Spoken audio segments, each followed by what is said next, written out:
Hello babes and welcome back to another episode of So Alli. This is officially the last episode of the season and of 2025. Wow. I'm stoked. I'm tired.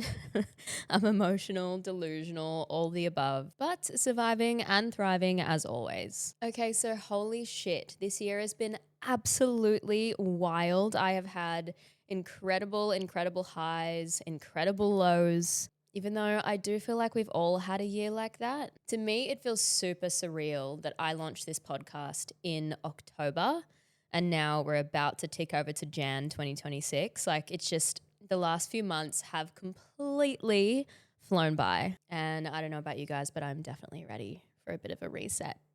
First, I want to start off by saying I hope everyone has had an incredible holiday season and is very much looking forward to New Year's. I hope everyone has some epic plans. I know I do. So I thought this episode could be fun and short and sweet, a little reflective. I want to reflect on this podcast because I truly can't believe how far we've come already with this podcast, because I guess I can say I'm super proud of myself because it did take me a long time to even get this off the ground. I've spoken about that. I was nervous. I didn't know if anyone was going to listen, if anyone was going to enjoy it. But now that we're here, we're a few months in, it's really only just the beginning, but it's already going so much better than I ever could have dreamed of. So I cannot thank you guys enough for that. But can I just say I have loved every second of So Alli so far and what we're building. We've had so many incredible guests. We've had lots of deep conversations, even bigger laughs. We've talked through quite a few different healing moments, 20 things I've learned in my 20s, and really just a whole lot of me just figuring this shit out in real time. And honestly, I wouldn't change a thing. I also do want to run through some shit that I want to leave in 2025 and talk about some things that we can do to reset before 2026 arrives. So I did just want to start this episode out by thanking all the guests that came on this season, because when you're running a podcast completely on your own, it is actually really quite hard to lock down guests, and I'm editing week to week, and then sometimes guests cancel, sometimes people don't pull through. So sometimes it gets quite stressful. So I do want to thank everyone that came on because it really does mean a lot to me. So let's start from the start. We had Cody, my brother, of course. We did 2 episodes with him. Music, memories, mischief, mayhem, all the above. It was my first episode. I filmed his episodes before I even filmed my very first one. We had so much fun on our episodes. If you haven't seen them, go back, watch them, listen. They're so much fun. But Cody did promise me he's going to come on again next season and we're going to get down and dirty and spill some serious fucking tea. So you'll have to tune in next year for that one. So we had Cody. My mum jumped on this season. She was actually a last minute ring in because I had a guest cancel on me, super last minute, actually day of, which was really inconvenient timing, but I get it, life happens. So mum actually stepped in, and funny enough, her episode was actually one of the ones that performed the best. So go mum. Everyone wants to hear a bit of mother-daughter mayhem. If you haven't listened to that episode, damn, mum spilled some seriously embarrassing stories that like absolutely didn't need to be online. So I can't take it back now. If you haven't listened to it, listen if you dare. We also had Tanner Zagarino come on this season, which you all requested highly because he was my love interest in one of my first music videos for a song called Notice Me. And we honestly haven't really caught up since. So the episode was really kind of emotional, very nostalgic. We talk about him being in the show on Prime, The Summer I Turned Pretty, which is a fucking worldwide phenomenon. I'm so proud of Tanner. He is absolutely smashing it in the acting world right now. But if you haven't seen our episode, go and watch it now. It was very cute. I had butterflies the whole time. We were reminiscing on childhood crushes and our love for each other at the time when we were 15. And yeah, super cute, fun, funky, and flirty. We had the beautiful Olivia May come on, speaking all things confidence, self-love, body image, negative self-talk, how she navigates life as an athlete. And that one was super inspiring to me. So big shout out to her. We also had radio queen Bianca Dye. We spoke all things Golden Bachelor. She absolutely smashed it on the Golden Bachelor this year. I think if I have learned anything from Bianca, she has taught me to be unapologetically myself, because it's the best way to be and there's only one you, and that is your superpower. So it's made me so happy to see that you guys have been loving my guests so far. It's been Definitely an absolute roller coaster. I've been loving it. I am so excited for next season though, because you guys have no idea what guests are coming. Okay, so before we get into next year, can we just talk about the holiday season for a second? Because I fucking love Christmas. We had the best Christmas day here at my mum's with the whole family, my grandparents, my cousins, aunties, uncles, my brothers. It was so much fun. I got super into it this year. I bought everyone Santa hats, Christmas cowboy hats. Like, I'm going all out. It happens once a year, you know, we got to do it big. This year, I was super proud. I made a bunch of Christmas ball cocktails. If you guys haven't seen them or seen any of your friends do them, I actually got the idea from one of my friends who did it last year. You just order a bunch of like Christmas balls online, empty glass ones, and they have little screw tops. You make cocktails and you put them in the balls. And they were an absolute hit. What did I put in mine? I put vodka Chambord, which is like a raspberry or a black raspberry liqueur. Edible glitter, of course, had to be sparkly, Christmas season, and champagne. You can either hang them on the tree or put them on a platter, but they're a massive hit, so I was pretty proud of that this Christmas. But yeah, man, I love Christmas. It's just so magical and wholesome and sparkly, and I can't believe I have to wait another 365 days until it happens again. And now we're in that weird limbo between Christmas and New Year's, where I feel like time just doesn't even exist. I don't even know what day it is today. What is it? What is the day today? Monday. I don't know what day it is. I don't know what time it is. It is a very weird, carefree time of year. I feel like we're all just floating through space right now waiting for life to reboot. It's like when Jan 2026 hits, it's like that restart button that we all need. And now's the time of year that everyone just starts screaming at you about resolutions. New year, new me, blah, blah, blah. Okay, calm down. I am just calming down from this year, the year that was, and I will hopefully find some sort of flow state moving into 2026. Because sometimes it doesn't always have to be new year, new me. It might just be like, same me, but slightly more hydrated. Because I feel like every year one of my resolutions is to drink more water, and I do for a while, and I still find it something more difficult to keep up with. So maybe this year. Though I do think there is so much pressure this time of year to have everything figured out, have a whole year plan for 2026, and have your life sorted for the year to come. But it is totally okay if you don't. You feel that pressure to like reflect perfectly, to set big goals, to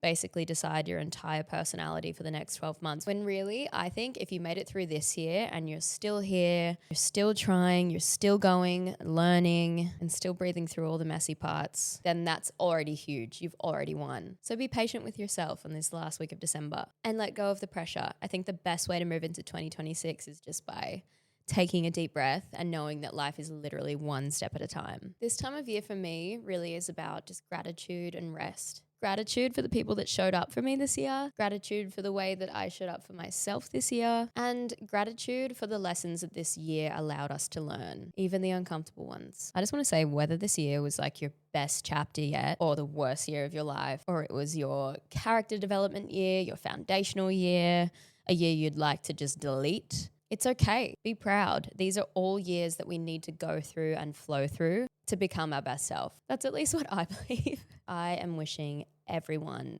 the most beautiful and transformative and successful 2026, because that's what we're all hoping is on the cards. Now, these are things that I want to leave behind in 2025 that I recommend you do too. Number 1, over-explaining yourself to people who were never trying to understand in the first place. It is so emotionally exhausting when you feel like you owe someone an explanation when they don't really care in the first place. And I think I've learnt that the hard way this year. So let's leave that one behind. Number 2, urgency that is not aligned because it's just inherited stress. Number 3, romanticizing potential instead of honoring reality. 4, guilt for outgrowing people, places, or versions of you. I definitely have felt this so much because I'm such a people pleaser and I love too hard. I love too much. It's a blessing and a curse. But I often feel guilty if I personally feel like I'm outgrowing someone as a friend, in a relationship, or a place, a city, a town, or different versions of me, and I'm changing, because we all have to realize that change is good. So I'm leaving that guilt behind because I think 2026 really is the year of just focusing on you. I also think that's an age thing about where I'm at right now. Like I'm 27, life's too short. I will be putting myself first until further notice. Another thing to leave behind in 2025, saying yes when your body is saying no. Big one. I feel like these are kind of the things that I spoke about in my 20 things I've learned in my 20s. But like I said in that episode, they're all things that I'm still actively practicing. So when I made this list of things to leave behind, it really taps into all of those. Number 6, overworking to prove your worth. Number 7 is a big one that definitely taps into a lot of people's New Year's resolutions. Number 7 is habits that numb you instead of nourish you. And that's a big one that I'm going to focus on next year. Because we all love getting a little silly and funky and partying, especially this time of year. But I think one of my big ones next year is to really focus on a better routine and focus on like everyday habits that nourish my brain, my soul, my body. So let's get rid of the habits that numb instead of nourish. Number 8, waiting for permission you don't actually need. It's your life. You can get out there and do whatever you want. No one needs to tell you yes. No one needs to tell you no. No one needs to tell you how or what to do. I am getting a call and I don't know who it's from. Who's calling me at this hour? Random number, I guess they'll leave me a message if it's important. Moving on. Number 9, and that is carrying emotional weight that was never mine to hold in the first place. Because everyone's personality is different, but I'm the kind of person that cares about everybody else and puts everybody else before myself. So I tend to absorb. I'm like SpongeBob. Like I tend to absorb people's problems and emotions like a sponge and take them on and figure out how I can fix and how I can help, even if I've got like a fuck ton of problems myself. And that really weighs me down. So I really feel like this year, well, this year to come, I'm going to start focusing on my own emotional weight and my own emotional baggage before taking on somebody else's. And lastly, as everyone says, last but not least, this is definitely not the least. This maybe should have been number 1. One of the main things we should leave in 2025 is revisiting old doors that you already closed for a reason. That is something we need to leave in 2025, especially me. Yup. Still learning that one, guys. If you've left a relationship or a friendship or a job or something that you know you left for a reason, you left them for a reason, don't go back, because when you do, it doesn't get any easier. Now, I did find this post on Instagram that I really, really, really wanted to share because I was scrolling and it definitely hit me. And I was like, this is really good. I need to share this with my listeners. And it is a list of a few things on how to actually reset before 2026 hits. From this page that I follow that I love. The page is at Theory for Success. Number 1, go through your phone contacts and delete anyone you wouldn't actually meet up with. Dead weight relationships drain your energy without you noticing. Number 2, this one's really good. Check your bank statement from the last 3 months and cancel every subscription you forgot you even had. Because I am so guilty of this. I sometimes go on to like my Apple store and I see all these subscriptions and apps that I didn't even remember signing up for. And you don't realize how much money that adds up to. So that's a really good clear out for 2026. Number 3, open your notes app and delete every someday project you never started, because if it really mattered, you would have done it already. That's a really good one because my notes app is absolute carnage. 4, unfollow anyone on social media who makes you feel behind. Protecting your peace is more important than being polite. This one made me giggle and it's literally so true. Block off January 2nd through 5 right now for your biggest goal setting, because starting on the 1st is what everyone does and then they just end up quitting by the 3rd. So give yourself New Year's Eve, give yourself New Year's Day. Start on the 2nd. That's what I'll be doing. 6, I love this one and I think it's so important that we all do this. It's text 3 people who actually supported you this year and say thank you. The real ones deserve recognition. 7, which I have actually just done, unsubscribe from every newsletter you skip over daily. If you're not reading it and you're not opening the emails, it's just clutter. And if it's cluttering your inbox, it's cluttering your brain. The next one is throw out your 2025 goals list completely because a fresh slate hits different. Okay, what up, babes? I'm back. I had to take a short break because my camera died. How convenient. This one's a big one and one that I have already done and I love because I now have a clear mind. Clear your entire workspace, desk, car, bedroom, wherever, because a messy space creates a messy mind. And that is so true. I cleared out everything and wanted to start completely fresh and I already feel like a new person rolling into 2026. Next, Write down what actually scares you about 2026, the real stuff, not the sanitized version. This one was a huge one for me because my camera roll is literally out of control. This one is delete every inspirational screenshot from your camera roll that you saved but never looked at again. It's time to stop hoarding motivation and start building it. Next one's a good one. Set a boundary with the one person who always brings drama into your life. You already know exactly who it is. I know they came to mind. Reflective one. Look at how you spent most of your evenings in 2025. Scrolling and Netflix are fine, but own it. How can we change it next year? This one's a good one and one I've actually just done myself, and that is write one sentence about who you want to become in 2026, not just what you want to achieve. Then check if your daily habits match that person. Next, stop doing one thing just because everyone else is doing it. Test a week without it and see if you actually miss it. So I loved that. Like when I was scrolling and found that post, I just thought it was so relatable. I think it's so relevant to what a lot of us need to do just in general, let alone a new year. Definitely wanted to share that one with you guys. Okay, now that was fun. I won't hold you guys up any longer because I know this time of year is absolutely crazy. So if you've even listened to this episode, then I'm thankful.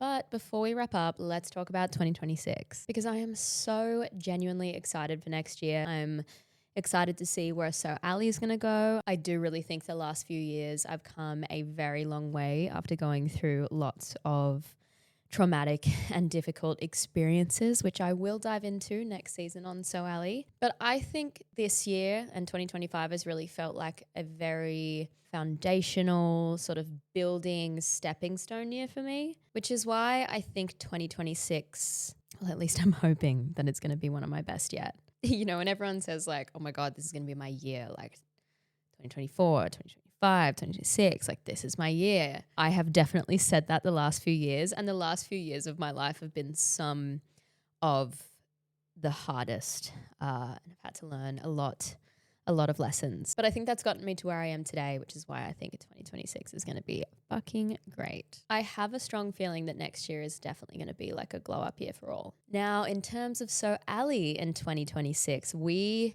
already have some incredible guests lined up, and I don't think you guys are going to be ready for who my first guest is. He's actually here in Australia at the moment. We are recording next week. We're doing a bit of a pod swap, but I do know you guys are going to love it. I wanted to start next season and this year off with a bang. So we're going to start off super hot and heavy on the tea with my very first guest. I'm just excited for a new season of new conversations, I guess conversations that make us think, make us laugh, make us cry, and just more conversations that make us all feel a little less alone. This podcast means so much to me, and it means so much to me when I see feedback from you guys, whether it's one message, 2 messages, 1,000 messages. Every single message that I receive and comment from you guys, it just means the world to me because I'm grinding each week and turning over the episodes and working super hard on my own. So it definitely means the world to get the feedback. And yeah, I feel super proud of it. I feel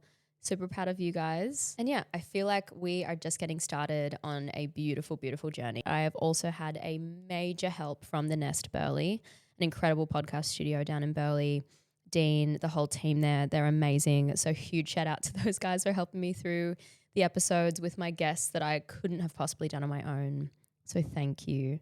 And honestly, one of the best parts about the show has been you guys. Whether you've been listening from day one, whether you joined halfway, whether this episode is literally your first one you've listened to, thank you. Thank you for pressing play. Thank you for having me in your ears. And thank you for sticking around even when life gets busy. I hope I can be some sort of escape for you guys. So guys, here is to backing ourselves in 2026. That is such a big one for me. I cannot wait to take you into my next journey on So Alli and have you guys right by my side. It's going to be truly epic. And I do hope you all have the most beautiful, safe, fun-filled new year. Don't do anything I wouldn't do, which isn't much at this point. And I will see you in 2026. And as I love to say, until next time on So Alli.